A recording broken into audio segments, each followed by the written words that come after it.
Hello learners, welcome to the channel science with Pinky. आज की class में हम बहुत इंपॉर्टेंट टॉपिक डिस्कस करेंगे, that is ion and ionic compound.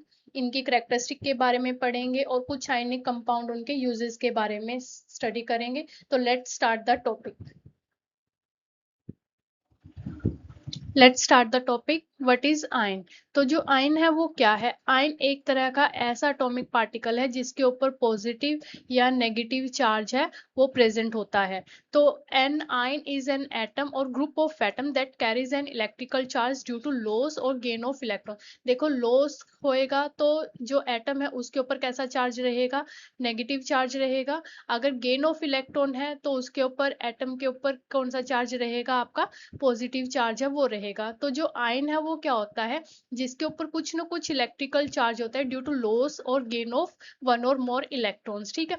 अगर जो इलेक्ट्रॉन है, एटम इलेक्ट्रॉन लॉस करता है तो वो क्या होता है? उसके ऊपर पॉजिटिव चार्ज होता है। जब इलेक्ट्रॉन गेन करता है तो उसके ऊपर कौन सा चार्ज होता है? नेगेटिव चार्ज है वो होता है। तो अगर हम इसको एक एग्जांपल से समझे, जैसे क्लोरीन एटम की बात है यहाँ पे। तो जो क्लोरीन एटम है उसका एटॉमिक नंबर कितना है हमारा? 17 है। तो इसके अंदर 17 प्रोटॉन रहेंगे और 17 है वो इलेक्ट्रॉन रहेंगे। तो अगर मैं इसका स्ट्रक्चर बनाऊं, जैसे ये तो हमारा क्या हो गया? न्यूक्लियस हो गया। फर्स्ट शेल के अंदर 2 इलेक्ट्रॉन्स हैं। उसके बाद 8 इलेक्ट्रॉन्स हैं। 8 और 2 कितने हो गए? 10 हो गए। ठीक है। 10। तो टोटल कितने हैं? 17। तो 7 लेफ्ट रह गए। तो जो 7 है वो हमारे outermost electron orbital shell है उसके अंदर है वो प्रेजेंट रहेंगे। अब देखो, जो स्टेबिलिटी है उसके लिए 8 इलेक्ट्रॉन होना जरूरी है। अब देखो, कंडीशन क्या है कि क्लोरीन के पास 7 इलेक्ट्रॉन है आउटर मोस्ट शेल के लिए, और इसको 8 चाहिए। 8 होने चाहिए फॉर इट्स स्टेबिलिटी। ठीक है। तो अगर ये एक इलेक्ट्रॉन गेन कर लेता है, ठीक है, गेन कर लेता है तो वो स्टेबल हो जाता है। तो जो गेन कर लेगा तो उसके ऊपर कौन सा चार्ज आएगा? आपका नेगेटिव चार्ज आएगा। तो जब भी क्लोरीन एटम है एक इलेक्ट्रॉन गेन कर लेता है तो वो किस में कन्वर्ट हो जाता है? क्लोरीन आयन के अंदर कन्वर्ट हो जाता है, और वो क्या हो जाता है कि स्टेबल आयन है वो आपका बन जाता है। ठीक है। तो अब जैसे सोडियम क्लोराइड है हमारे पास, NaCl है। ठीक है। Na के पास क्या होता है? 1 पॉजिटिव चार्ज होता है। Cl के पास क्या होता है? 1 नेगेटिव चार्ज होता है। ठीक है। तो जो Na है अगर हम उसको ब्रेक डाउन करें तो Na पॉजिटिव, और एक इलेक्ट्रॉन उसने लूज कर दिया। क्लोरीन है, उसने एक इलेक्ट्रॉन गेन कर दिया, तो ये क्या हो गया हमारा? क्लोरीन नेगेटिव हो गया। तो जो एक इलेक्ट्रॉन Na ने दिया है, लॉस करा है, वो किसने गेन कर लिया? क्लोरीन ने गेन कर लिया। और इस तरीके से जो कंपाउंड बनते हैं वो हमारे कौन से कंपाउंड होते हैं? आयनिक कंपाउंड्स हैं वो होते हैं। ठीक है। अब जैसे कुछ एग्जांपल्स हैं, जैसे कैटाइंस होते हैं, एनाइंस होते हैं। कैटाइंस जैसे Na पॉजिटिव है, जिसके ऊपर पॉजिटिव चार्ज रहेगा वो हमारे क्या रहेंगे?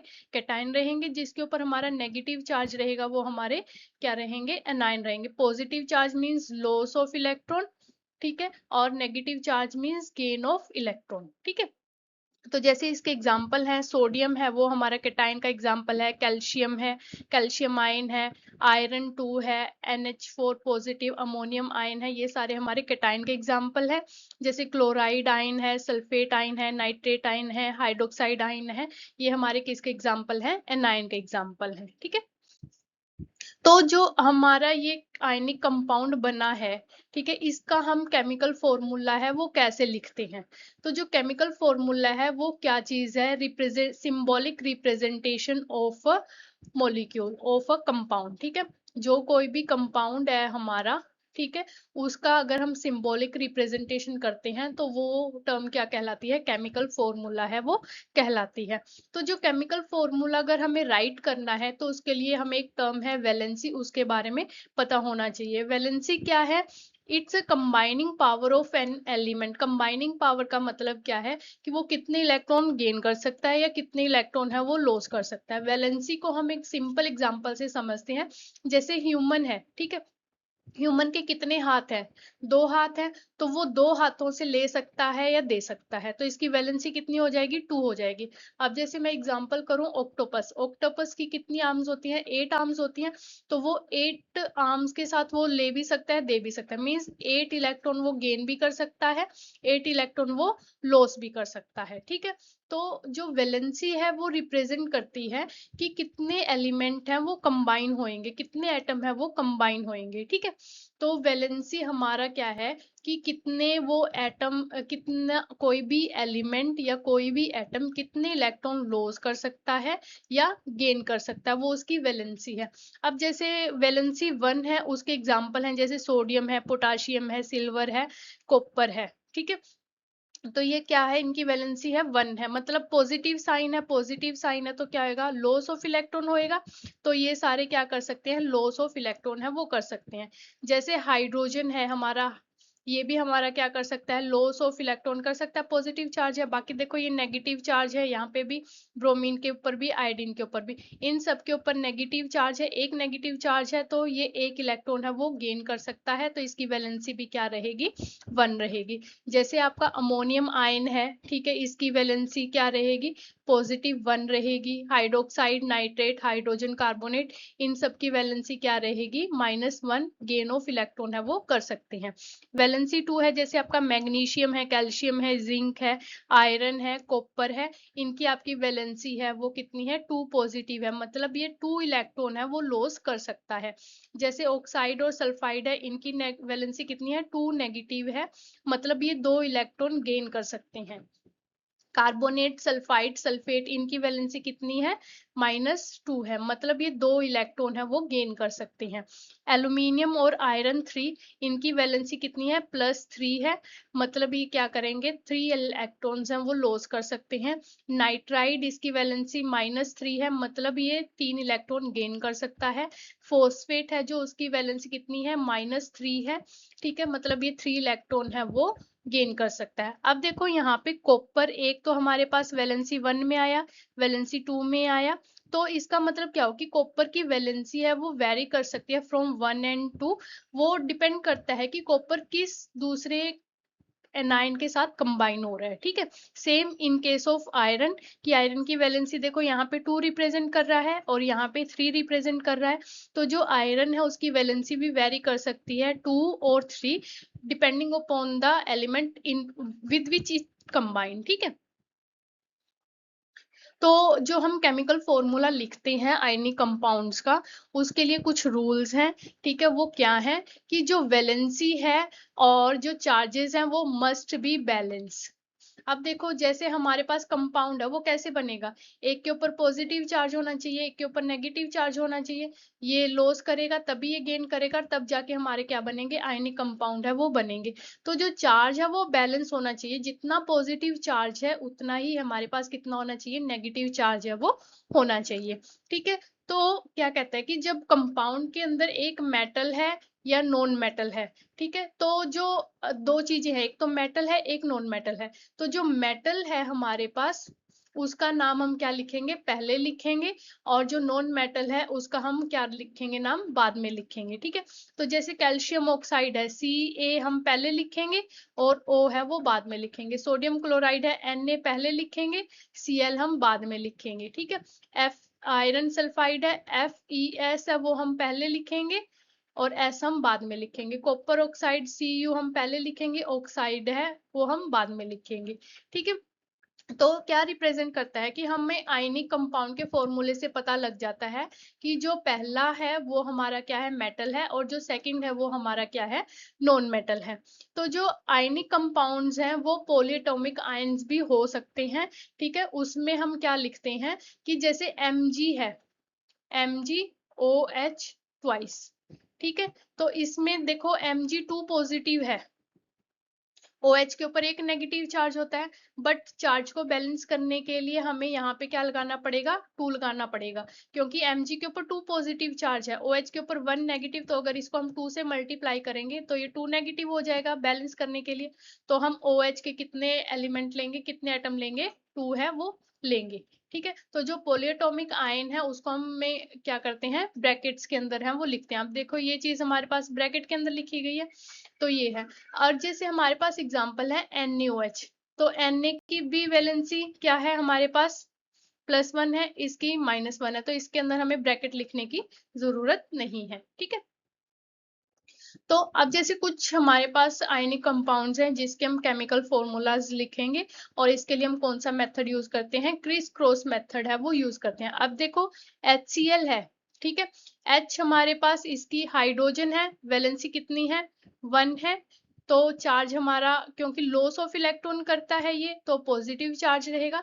क्लोरीन है, इसकी वैलेंसी भी 1 है, ये एक इलेक्ट्रॉन गेन करेगा, तो ये हमारे पास कितना रहेगा, -1 है वो रहेगा। हाइड्रोजन के ऊपर +1, क्लोरीन के ऊपर -1, अगर हम इसका क्रिस क्रॉस लिखेंगे तो क्लोरीन के ऊपर भी 1 रहेगा और हाइड्रोजन के ऊपर भी 1 रहेगा, तो हमारा फॉर्मूला क्या हो जाएगा, HCl हो जाएगा। अब जैसे हाइड्रोजन सल्फाइड है हमारा, हाइड्रोजन की वैलेंसी कितनी है, 1 है, और सल्फर की वैलेंसी कितनी है, -2 है। ठीक है, तो हाइड्रोजन की 1 और सल्फाइड की -2, तो इसको हमें बैलेंस करना पड़ेगा। तो हाइड्रोजन को हम क्या करेंगे, वैलेंसी 1 है, इसको हम 2 से मल्टीप्लाई करेंगे, मतलब जो सल्फाइड की वैलेंसी है उसके साथ मल्टीप्लाई करेंगे, तो H2, और सल्फाइड को हम किसकी वैलेंसी मल्टीप्लाई करेंगे, हाइड्रोजन की वैलेंसी से मल्टीप्लाई करेंगे, तो ये हमारा क्या आ जाएगा, H2S आ जाएगा। ठीक है, उसके बाद है हमारा CCl4, कार्बन टेट्राक्लोराइड। ठीक है, कार्बन की वैलेंसी कितनी है, 4 है, और जो क्लोराइन है उसकी वैलेंसी कितनी है, -1 है। अब हमें चार्ज को बैलेंस करना है, इसका तो +4 है, इसका -1 है, तो चार्ज को बैलेंस करने के लिए हम क्या करेंगे कि जो क्लोरीन की वैलेंसी है उसको तो हम कार्बन की वैलेंसी से मल्टीप्लाई कर देंगे, ठीक है, और जो क्लोरीन की वैलेंसी है उसको हम कार्बन से मल्टीप्लाई कर देंगे, तो यहाँ पे हमारा कार्बन की वैलेंसी कितनी आ जाएगी, 1 आ जाएगी, और क्लोरीन की वैलेंसी कितनी आ जाएगी, 4 आ जाएगी, तो ये हमारा स्ट्रक्चर हो जाएगा CCl4। ठीक है, सेम मैग्नीशियम क्लोराइड के केस में मैग्नीशियम की वैलेंसी कितनी है, 2, तो Mg लिखेंगे। ठीक है, अब देखो क्या चीज है कि क्लोरीन की वैलेंसी कितनी है, 1 है, Mg की तो वैलेंसी 2 है, तो हमें इसको बैलेंस करना है, तो क्लोरीन को हम किससे मल्टीप्लाई करेंगे, 1 से मल्टीप्लाई करेंगे। ठीक है, मतलब या फिर आप Mg से मल्टीप्लाई कर सकते हैं, तो Mg1 और Cl2 क्या हो जाएगा हमारा, मैग्नीशियम क्लोराइड हो जाएगा। सेम एल्यूमिनियम ऑक्साइड, एल्यूमिनियम की वैलेंसी कितनी है, +3 है, और ऑक्सीजन की वैलेंसी -2 होती है। ठीक है, तो इसको बैलेंस करने के लिए हम क्या करेंगे, एल्यूमिनियम को 2 से मल्टीप्लाई करेंगे, ठीक है, और ऑक्सीजन को आप किससे मल्टीप्लाई करेंगे, 3 से मल्टीप्लाई करेंगे, तो हमारा केमिकल फॉर्मूला हो जाएगा Al2O3। ये आप प्रैक्टिस करके देखना, अगर इनमें से कोई भी समझ नहीं आए तो आप कमेंट बॉक्स के अंदर कमेंट कर सकते हैं। ठीक है, नेक्स्ट है आपका, ये कुछ एनसीईआरटी के अंदर क्वेश्चंस दिए हुए हैं, write down the formula of following compounds. जैसे सोडियम ऑक्साइड है, सोडियम ऑक्साइड का फॉर्मूला क्या रहेगा, अब देखो सोडियम Na, ऑक्साइड O से लिखेंगे। ऑक्सीजन के ऊपर कितना चार्ज होता है, 2 नेगेटिव, और सोडियम के ऊपर कितना चार्ज होता है, 1। तो अगर हम इसको चार्ज को बैलेंस करना है, चार्ज को बैलेंस करने के लिए हम क्या करेंगे कि Na को हम 2 से मल्टीप्लाई कर देंगे, 2 पॉजिटिव और 2 नेगेटिव, तो Na2O है हमारा, इसका फॉर्मूला हो जाएगा। सेम एल्यूमिनियम क्लोराइड, एल्यूमिनियम के लिए Al लिखेंगे, क्लोराइड के लिए हम Cl लिखेंगे। एल्यूमिनियम के ऊपर कितना चार्ज होता है, +3, क्लोरीन के ऊपर कितना चार्ज होता है, -1। इन दोनों को बैलेंस करना है, तो मैं क्लोरीन को 3 से मल्टीप्लाई करूंगी, तो क्या हो जाएगा, Al और Cl3। ठीक है, सेम आपका सोडियम सल्फाइड है, Na और S लिखेंगे। सोडियम के ऊपर कितना चार्ज होता है, +1, और सल्फाइड के ऊपर कितना चार्ज होता है, -2, तो इसको बैलेंस करने के लिए इसको यहाँ से 2 से मल्टीप्लाई कर दूंगी, तो क्या आ जाएगा, Na2S आ जाएगा। Same magnesium, magnesium hydroxide, MgOH, Mg के ऊपर कितना चार्ज होता है, +2, हाइड्रोक्साइड के ऊपर -1, तो अगर मैं इसको 2 से मल्टीप्लाई कर दूंगी तो चार्ज बैलेंस हो जाएगा, तो इसको फॉर्मूले को लिखूंगी तो MgOH का ट्वाइस। ठीक है, फिर नेक्स्ट क्वेश्चन है write down the names of following compounds. आपको जो ये कंपाउंड गिवन है इनके नाम लिखने हैं। देखो एल्यूमिनियम सल्फेट हो गया, कैल्शियम क्लोराइड, ठीक है, potassium sulphate, potassium nitrate, calcium carbonate. ठीक है, तो देखो जो भी आपका क्लोरीन है, जैसे क्लोरीन है तो अगर इसको आयन की फॉर्म में लिखेंगे तो क्लोराइड लिखेंगे। ठीक है, नाइट्रोजन का नाइट्रेट लिखेंगे, सल्फर का सल्फेट लिखेंगे। ठीक है, नेक्स्ट क्वेश्चन था इसके अंदर how many atoms are present in H2S molecule. देखो H2S मॉलिक्यूल के अंदर बताना आपको कितने एटम प्रेजेंट है, 2 तो हाइड्रोजन के, ठीक है, और एक आपका किसका है, सल्फर का। टोटल कितने हो गए, 3 हो गए। PO4 3 नेगेटिव के अंदर देखो क्या है, फॉस्फोरस कितना है, 1 है, ऑक्सीजन के कितने हैं, 4 है, तो टोटल क्या हो जाएगा हमारा 5 एटम्स है वो प्रेजेंट है। ठीक है, नेक्स्ट है कि जो आयनिक कंपाउंड्स है उसकी करेक्टरिस्टिक क्या क्या है। देखो ये क्या है, फर्स्ट की कंपोज्ड ऑफ आयन है, इसके अंदर एक पॉजिटिव चार्ज होता है, एक नेगेटिव चार्ज वाला एटम है वो प्रेजेंट होता है। ठीक है, और ये दोनों आपस में कंबाइन होते हैं due to strong electrostatic forces. ठीक है, आयनिक कंपाउंड्स के अंदर किस टाइप का फोर्स मिलता है, इलेक्ट्रोस्टैटिक फोर्स है वो मिलता है। हार्ड एंड ब्राइटल, ये क्या होते हैं, हार्ड होते हैं, और क्या होते हैं कि इसको हम जिन चीजों को हम इजिली ब्रेक कर सकते हैं उसको हम क्या बोल देते हैं, ब्राइटल है वो बोल देते हैं। जैसे नमक है हमारे पास, ठीक है, इसका कॉमन नेम NaCl का कॉमन नेम नमक है, ठीक है, कॉमन साल्ट है। तो जो NaCl है उसको हम इजिली ब्रेक कर सकते हैं, ठीक है, तो वो क्या होता है, ब्राइटल होता है। इनका हाई मेल्टिंग और बॉइलिंग पॉइंट होता है। देखो जो इलेक्ट्रोस्टैटिक फोर्स होते हैं वो स्ट्रॉन्ग होते हैं, स्ट्रॉन्ग है, बॉन्ड स्ट्रॉन्ग है, तो स्ट्रॉन्ग बॉन्ड तोड़ने के लिए हमें क्या होता है, ज्यादा हीट है वो प्रोवाइड करनी पड़ती है। ठीक है, ज्यादा हीट प्रोवाइड करनी पड़ती है तो उनका क्या होता है, high melting and boiling point है वो होता है। और ये क्या होता है, सॉलिड एट रूम टेम्परेचर होता है।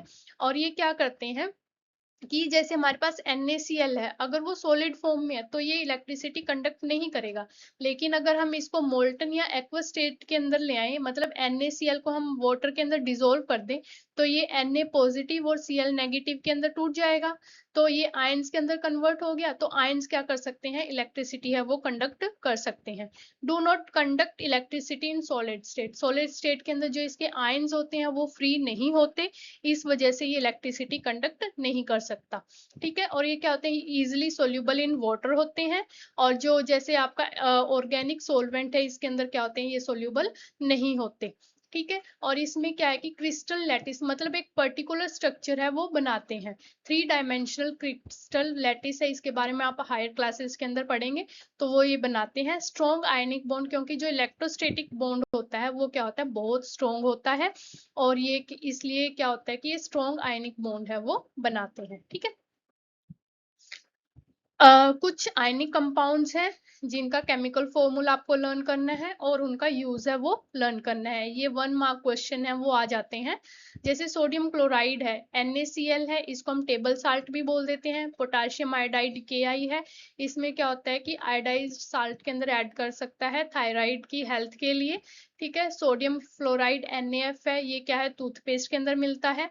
Sodium bicarbonate NaHCO3, baking soda ये कॉमन नेम है इसका, इससे यहाँ से क्वेश्चन आते हैं। बेकिंग सोडा का कॉमन नेम क्या है, NaHCO3 है। सोडियम कार्बोनेट, इसको हम वॉशिंग सोडा भी बोलते हैं, क्लीनिंग एजेंट के अंदर यूज होता है। सोडियम हाइपोक्लोराइट, ये NaOCl होता है, हाउस होल्ड ब्लीच के लिए यूज करते हैं। कैल्शियम कार्बोनेट है, CaCO3, ठीक है, ये एंटासिड के अंदर मिलता है, और ये जो चौक है उसके अंदर मिलता है। मैग्नीशियम हाइड्रोक्साइड एंटासिड इंग्रेडिएंट है। एल्यूमिनियम हाइड्रोक्साइड, ये भी एंटा एसिड इंग्रेडिएंट है। सोडियम हाइड्रोक्साइड है, ये ड्रेन क्लीनर है और सोप मेकिंग है। पोटाशियम फॉस्फेट है वो फूड एडिटिव है, फूड जो पैकेट्स हैं उनके अंदर हम ऐड करते हैं। मैग्नीशियम सल्फेट है, ये प्योरिफाइड वाटर के अंदर ऐड किया जाता है। सोडियम हाइड्रोजन फॉस्फेट है, वो एंटी केकिंग एजेंट है, ठीक है, इन पाउडर प्रोडक्ट के अंदर। सोडियम सल्फाइड है वो हमारा है फूड प्रिजर्वेटिव की तरह यूज करते हैं। अमोनियम नाइट्रेट है वो फर्टिलाइजर की तरह यूज करते हैं। तो ये था आज का हमारा टॉपिक, आयनिक कंपाउंड्स। होपफुली आपको समझ में आया होगा। अगर कुछ डाउट है इस सेशन के अंदर तो आप कमेंट बॉक्स के अंदर कमेंट जरूर करें और चैनल को लाइक करें, शेयर करें एंड सब्सक्राइब करें। Thank you.